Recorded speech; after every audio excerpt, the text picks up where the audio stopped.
will have to go and meet with a probation officer. That will be a degrading exercise.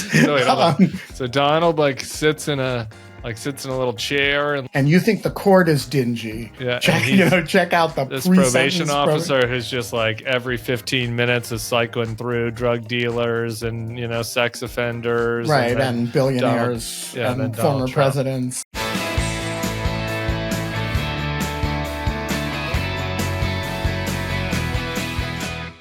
Hello and welcome to the Bulwark Podcast. I'm your host, Tim Miller. It is Friday, May 31st, and I've got some good news for you if you haven't heard. A Manhattan jury found Donald Trump guilty on all 34 counts of falsifying business records in his hush money criminal trial. It is a historic verdict, as it's the first time a former U.S. president has been convicted of a felony. I'm pretty excited about this, and I am here today with someone else who I think also might have a little bit of dispassionate joy. Our man in New Amsterdam, the guy that's been following this trial for us closely, Ben Wittes of Lawfare, of Dogshirt Daily on Substack, of the Brookings Institution. Ben, how you doing, my man? I am excellent. It's been an interesting day. We were just winding down. We were finishing a live stream. 4:30, I walk out the door. We shut down our live stream. There's no verdict. I walk outside. I'm walking to the subway station to go have an early dinner with a friend. And I get a notice from the court, from inside the court, from one of Lawfare's people inside the court, that they have a verdict. And my first reaction to it is, this is a joke. Yeah, I was on set with Nicole Wallace on MSNBC. And if people... for those of you who DVR Deadline White House, if you go back to yesterday's at 4:37 Eastern time, when the verdict comes down, surprising everyone on set, even the supposed legal experts like yourself at Lawfare, like Andrew Weissman, everybody's like, "What?" And it comes in Nicole's ear, and she says, "We have a verdict." And you might hear a little gay squeal, go, "Oh my God, oh my God." And then immediately in my ear, they're like, "All right, bro, we're getting this guy in the chambray shirt offset. We need some lawyers. We need some legal experts. We don't need any comedic asides here at this historic moment." So it was definitely memorable. I mean, the fact, I want to hear from you. Initially, I was planning on talking about the closings. When we thought maybe there would not quite be a verdict yet. So I'm just wondering the nature of how quick it was. I mean, obviously it surprised you, but what do you think that says about the whole process? Well, it surprised me and it didn't. I mean, this morning I texted my crew that we should expect a verdict today, and one of them asked me when, and I jokingly said it'll be at 2:17. Yeah. And so I was off by 2 hours and 3 minutes. Look, I sat through this whole trial, and I think I told you I would give 2-1 odds on a guilty verdict. And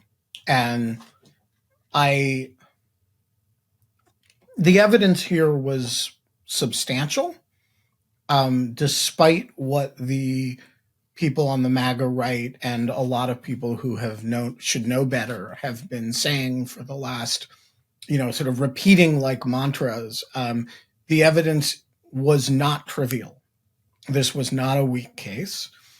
And you get 12 people who are not involved, who are not politically involved, and you subject them to 5 weeks of the scummiest people they will ever come across.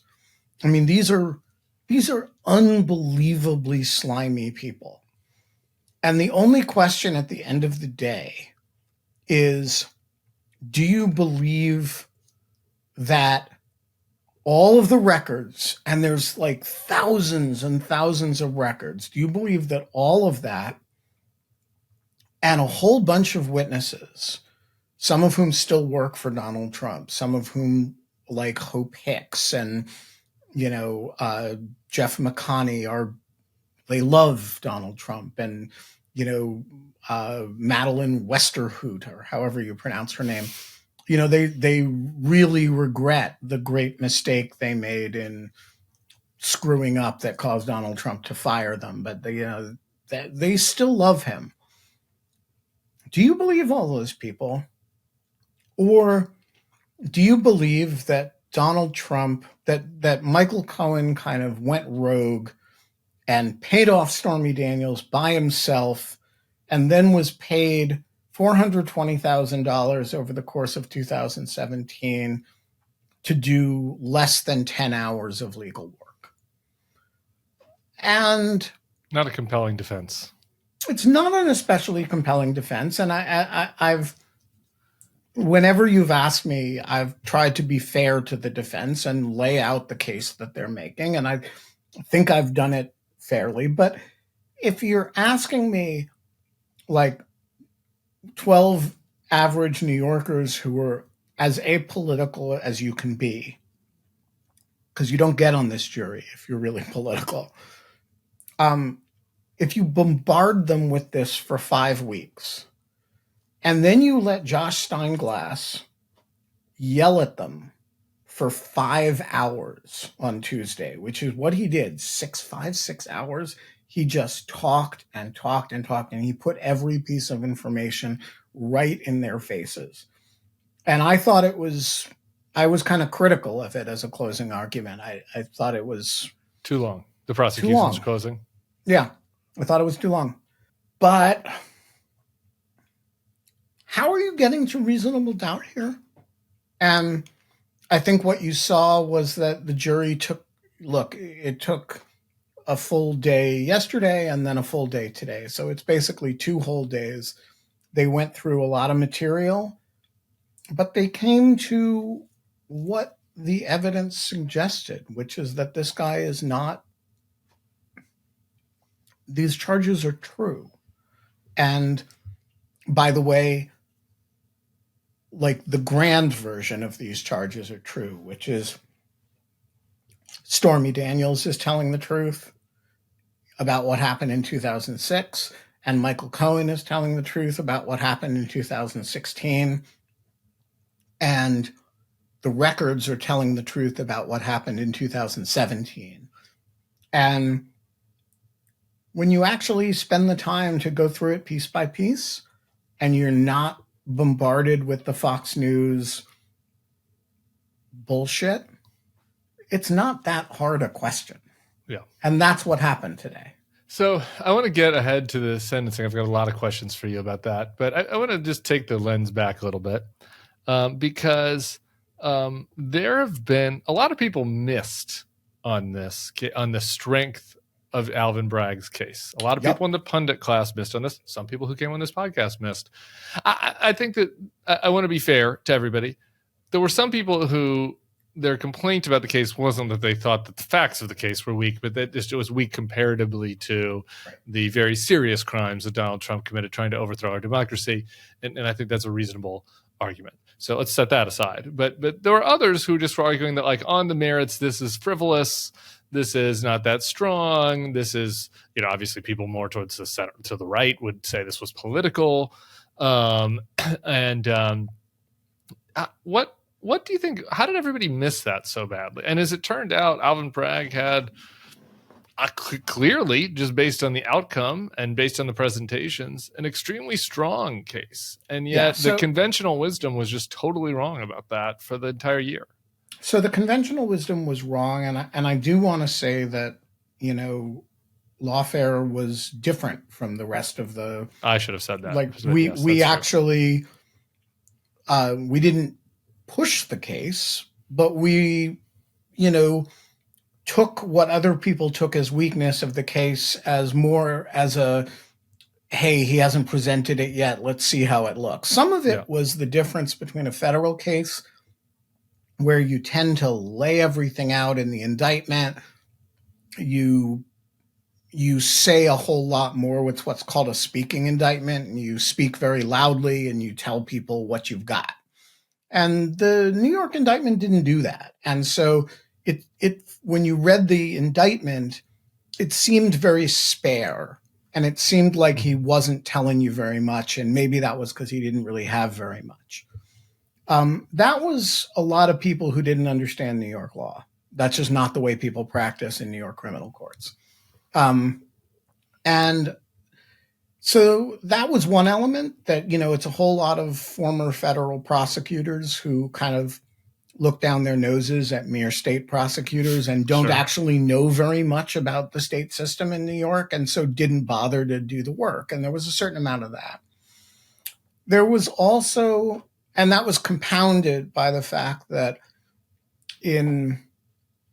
remember, the federal prosecutors passed on this case, and they prosecuted Michael Cohen, and then they didn't prosecute individual one, right? Right. And so it looked like, if you're a snooty federal prosecutor type, it looks like, well, this is a case that the feds knew about and looked at and didn't want to do, but Bragg's doing it anyway, right? Because he's political.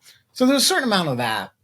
There was a certain amount of just right-wing attacks on elected Democratic, one may say black prosecutors. You saw that a lot with Fani Willis too. Lost in both of those orientations, which are very different, are the fact that, these guys know their own court better than the people who are talking about them on Fox News do. And right, well, like, they bring these cases under this statute. This is a workhorse New York, white collar statute.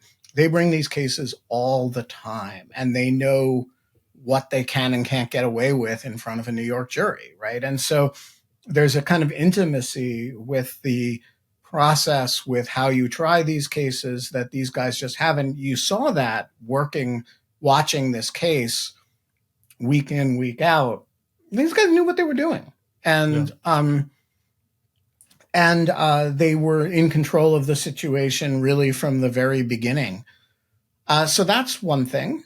And then I think there was another thing, which is that people confused what they perceived as the triviality of the case with weakness. Those are different things. The strength of the case is how much evidence you have, right? Can you prove what you're alleging? The triviality question is, does what you're alleging matter, right? And I think it is a fair criticism of this case, at least it was, that kind of like the Clinton-Lewinsky stuff, it just doesn't matter that much. He fucked somebody and then he committed some minor crimes to cover it up, right?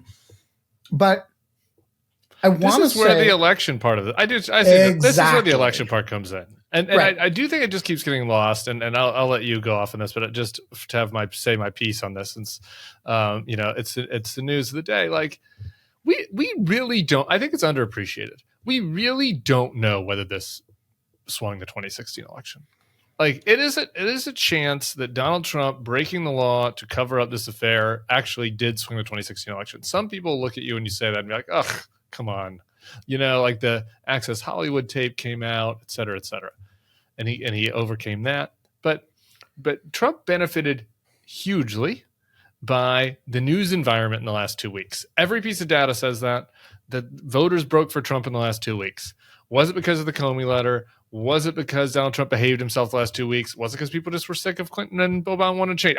There are a million things it could have been, right? But we don't know. What we do know is that it broke late, and that this payoff for sex, forcible sex that happened in 2006 happened mere weeks beforehand, right before the election. And so if the news environment was all about Stormy Daniels and how, oh my God, Melania was breastfeeding when this was happening, might that have flipped the small number of votes in each of these states? It's a non-zero chance. And so that takes away the triviality of this for me. Yeah. So I would come to the same conclusion from a different perspective. I am not a political analyst, and I yield to you on others on the plausibility of the claim, which, by the way, Joshua Steinglass made in closing arguments, that there is he said specifically to the jury that this may have made a difference, that we don't know. I have no way to evaluate that. I don't have a good instinct about it, but I approach it from a different question, which is, I spent a huge amount of time in 2016 and 2017 thinking about Russian interference in the 2016 election. And what was Russian interference in the 2016 election? It was a barrage of tweets and Facebook posts, that seemed trivial and stupid and were aimed at kind of median online people, right? They never gave Donald Trump the ability to edit their stories. They never gave Donald Trump the ability to, they never, made up malicious slanders and against his opponents and put them in every supermarket line in the country. They didn't prevent Stormy Daniels from coming forward, right? They didn't prevent Karen McDougal from coming forward. They didn't, and all of that stuff was in fact done, but it was done in coordination with the campaign by an American outlet called AMI, run by the aptly named David Pecker. And I think, if you're concerned about Russian interference in the election, you should be concerned about American interference in the election in violation of campaign finance law, frank violation of admitted violation of campaign finance law by an American corporation that actually has the eyes of everybody coming out of a supermarket. And I don't want to say it made the difference. I just want to say, if Russian interference bothered you, AMI's actions should bother you too. And they were done with the explicit collusion. Let's use the word collusion. It was active. It was personal with Donald Trump. And then he caused a bunch of records in the Trump organization to be fraudulent in order to cover that up. And I think it is perfectly reasonable for a New York prosecutor to say that actually makes it a little bit different from, the Monica Lewinsky scandal, and so I or think the John that, Edwards one. Or John Edwards. The John Edwards one, which hit a hung jury. I was trying to get this on air yesterday, and I was talking because Suzanne Craig brought this up on MS, and it wasn't the same. Like the John Edwards thing was same in that they both were breaking the same campaign finance law, but the context of it all was very different. Right, and so I think it is fair to criticize this case early on for being trivial, but the more it got presented, the less trivial it seemed to me. And I actually thought, David Pecker's testimony, which was, not the centerpiece of the case. People were obsessed with Michael Cohen and Stormy Daniels. But I would urge people, the transcripts are up on the New York court website. Go find them or read the summaries of it on Lawfare. Read the David Pecker testimony. It's astonishing what he claims, admits, swears to about what they did in 2015 and 2016 and what Donald Trump's personal role in that is. And so I have come to think the case is less trivial than, I did. And I never thought it was particularly trivial, but I did think that criticism had some merit in somewhat the same way that the Lewinsky one did. I don't think that anymore. And then finally, I also think that the case has suffered in the public eye from the fact that it is not the January 6th case. Right. And this is just, the case on the classified documents gets a bye for this iniquitous crime because it involves stealing classified information, which is itself a kind of high crime, right? And this just feels, by comparison to January 6th, unimportant. But, there are a lot of crimes that aren't the January 6th. Yeah, there are a lot of, and by the way, Donald Trump has committed a lot of crimes that isn't the January 6th thing. This is another thing that's driven me crazy for years. It's been I've been a one-man hobby horse on this. If you gave anybody in Donald Trump's circle who is not just a total, moron sycophant, anyone with any ability for rational thought, a few beers, and said to them, do you believe that the Trump organization followed the law when Donald Trump was in charge of the organization in his business work? None of them would have said yes. none of like this is just one like Donald Trump for years has been bullying the prosecutors, bullying the legal system, finding loopholes, bankrupting himself. Like this, like he has done business in a shady way that begged to be called to account for a long, long time. And this one nipped him. And so to me, like that is also part of this context. If it was like one of these things where it's like, this is a prim and proper businessman and the campaign finance laws are a little vague and sure, but that's not the case we have here. It was 34 counts and it was guilty on all 34. And frankly, if somebody really turned over the books at the Trump administration, there'd be way more than 34 counts. Well, actually, in the closing argument, there are way more than 34. I mean, one of the things that Steinglass does is he shows the jury all the false business records that they didn't indict. Right. Hey, here's another false business record, where they sent a 1099 to Michael Cohen that says this. You want to see another false business record? Here's an invoice from a company that doesn't, that they used to cover up this payment. Yeah. We didn't bother to charge that one. And there's like 10 of these documents that are like false business records. And that's just in this case. That he's our pointing friend out Roberta Kaplan is there's a whole nother civil case about another pyramid scheme that he ran selling bullshit. Then there's Trump University. I mean, like the whole thing has been a grift and a scam for years. So like that is the other part of it. It's like, okay, sure. Maybe if you feel this one specific thing doesn't rise to whatever your arbitrary level is of seriousness, but like it's a pattern of criminal business behavior that he's been engaging in his whole fucking life. So I think that's clearly right. And the evidence of that is now the number of juries that have all gone the same way, and none of them have taken a very long amount of time to do it. Right. And so you have, the two defamation about rape cases, you've got the Trump organization criminal matter, you've got the Weisselberg matter. I mean, at this point, there's a fairly large number of cases, and some of them are jury trials and some of them are judge trials, but they all end up going the same way. And unless you're, a kind of MAGA true believer, it's not because these, all these randomly selected New Yorkers are Trump haters. Yeah. Okay. Let's move on to sentencing. I had a friend who is not a legal eagle ask me, like, the first question I want you to ask Ben Wittes is, why didn't the jury do the sentencing? So let's start at level 0 here for those of us who are not lawfare. Okay, so as a general matter, there are certain exceptions to this, particularly in capital cases where juries have to do sentencing. Generally speaking, juries don't do sentencing; judges do sentencing.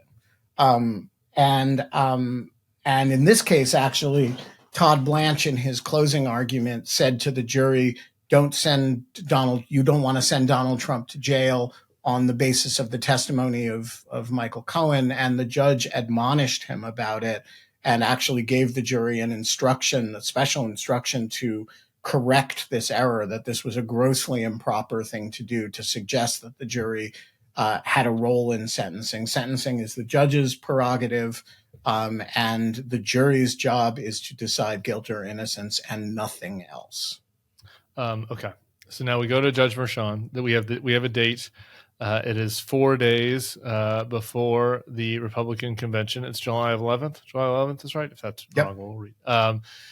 4 days before the Republican convention. A couple weeks after the first debate, should that actually happen, which I think is a TBD still. Not great timing politically. Went into the politics with Ron Filipkowski. But what happens between here and there? What do you expect? I mean, I've just, to be honest, I've been kind of surprised. George Conway on his podcast with Sarah Long, which people should listen to, says he thinks for a variety of reasons that jail is really probable here. On Fox, the Fox legal analysts were also saying that is a real possibility here. So I'm curious your assessment on the possible of jail and also just kind of on the run a show here between now and July 11th. All right. So the run of show is easy. He will have to go and meet with a probation officer for the probation office for a pre-sentence report. That will be a degrading exercise. So wait, hold on. So Donald sits in a little chair in some office in Manhattan where it's some probation officer. And you think the court is dingy. Yeah. Check out this probation officer who's just every 15 minutes is cycling through drug dealers and, sex offenders. Right. And billionaires and former presidents. And Great. That's right. That is nice. And he's going to have to go through that interview. And then that person is going to write a report to, it's called the pre-sentence report. And then both sides will, brief the question of what they think under New York sentencing rules, Judge Merchan should do. Now, there's a few variables here. So on the one hand, if you say it's a nonviolent first offense, right? Normally speaking, you'd be talking about probation. But normally speaking, for this offense. But normally speaking, you wouldn't have taken this case to trial as a defendant, right? So you would have pleaded this out. And so the second thing is... And normally speaking, the defendant would show some contrition. Maybe it's fake, but would at least pretend to. Maybe he wouldn't have attacked repeatedly the judge's daughter, yeah, right? Maybe he wouldn't have... So there's the kind of usualies... And then there's this case, right, which has some genuinely crazy aggravating factors. Yeah.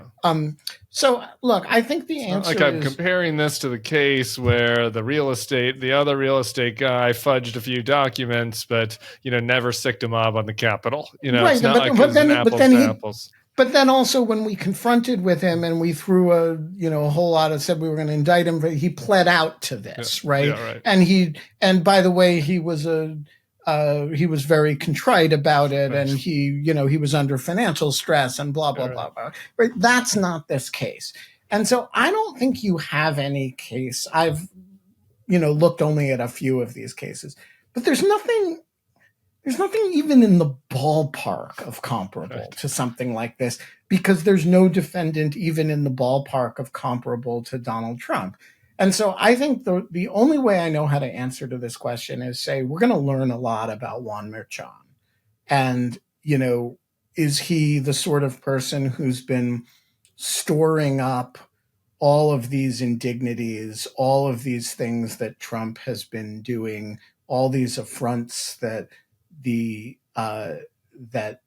defense has done, the daily press conferences, and he's just been saying, just you wait, life is long, eventually I'm going to fucking sentence you, right? And then you could see, there's the max under these is 3 to 4 years. It's not a trivial statute. Or my grin. sorry. I had an involuntary shit-eating grin that just came across my face when you said 3 to 4 years. I'm not letting myself think about that. I'm sorry. Continue. Or is he the sort of person who says, this is a nonviolent first offender who, the January 6th case isn't in front of me. He hasn't been convicted of that anyway. I have nothing to say about classified documents or Georgia RICO. That's not before me. What's before me is a jury conviction on these counts. And here are the, factors I'm going to consider. And, at the end of the day, maybe I give him 30 days or maybe I give him, 3 years of probation, right? I think you're going to learn a lot about the judge in this case and how he thinks about it. Eric Adams said today that they're already prepping Rikers for him. Well, that's news to me. I think that might be news to Rikers too. Eric Adams is, as far as I can tell, shoots from the hip from time to time. Alan Weisselberg's there. I hear he's lonely. He's still got some time. Maybe sweet mate, hang out together. Boy, it's really something. We got 6 weeks till that, huh? Just kind of think about that. But he's got 6 weeks to stew and just kind of think about the possibility that he might. And of course there's another factor now, which is, he's on supervised release, but he's convicted at this point. And, I think the likelihood that Justice Merchan will tolerate the screws are tightening a little bit now, and I do think what he's able to get away with may be a little bit less dramatic than it was last week. Does Justice Merchan have another case? What's he doing the next 6 weeks? Hanging out? I assume he's going back to his regular workload. Fascinating. What a world. I'm still kind of stuck on that probation officer. Never wanted to be a probation officer more in my life. I mean, you are hitting the probation officer lottery. Donald Trump comes in. I am hamming that up. I am hamming the fuck out of that, sir. Walking through his history. Trump, anyway. The potential limits on the rules, what right. a halfway house looks like. He's got to think about what his employment possibilities are. He might be the next president of the United States, right? He's got, or maybe he'll be the proprietor of some golf clubs. It's an interesting case. There's also the voting element of this is also kind of interesting. That's I think a matter of Florida law, and I don't know what Florida law is. It's a little confusing, actually. I think that Florida law might. Anyway, we're doing some reporting on that. There'll be more on that to come. Ben Wittes, you've just been a peach throughout this whole process. Thank you for being our special correspondent on the Trump trial. 1 down, 3 to go. 3 more trials to go, and a sentencing. So this is not goodbye. See you soon. I will be back on July 11th, and I'm gonna. Eventually we're going to have a trial in DC and in South Florida, and we'll, as Charlie would say, we'll be back and we'll do this all over again. And boy, if we have a trial in South Florida and he's a former president, well, maybe I'll be joining the hype house. I'll let you know about that. I might be a special correspondent for Lawfare. All right, Ben Wittes, thank you so much. Cheers to you. Everybody else, you have a wonderful, wonderful weekend. Enjoy it. In the show notes today, I'll put our standard Bulwark podcast playlist, but I also made a special guilty ! Playlist. So you've got 2 playlists for your weekend. Enjoy both of those. We'll see y'all back here on Monday. Thank you to Ben Wittes.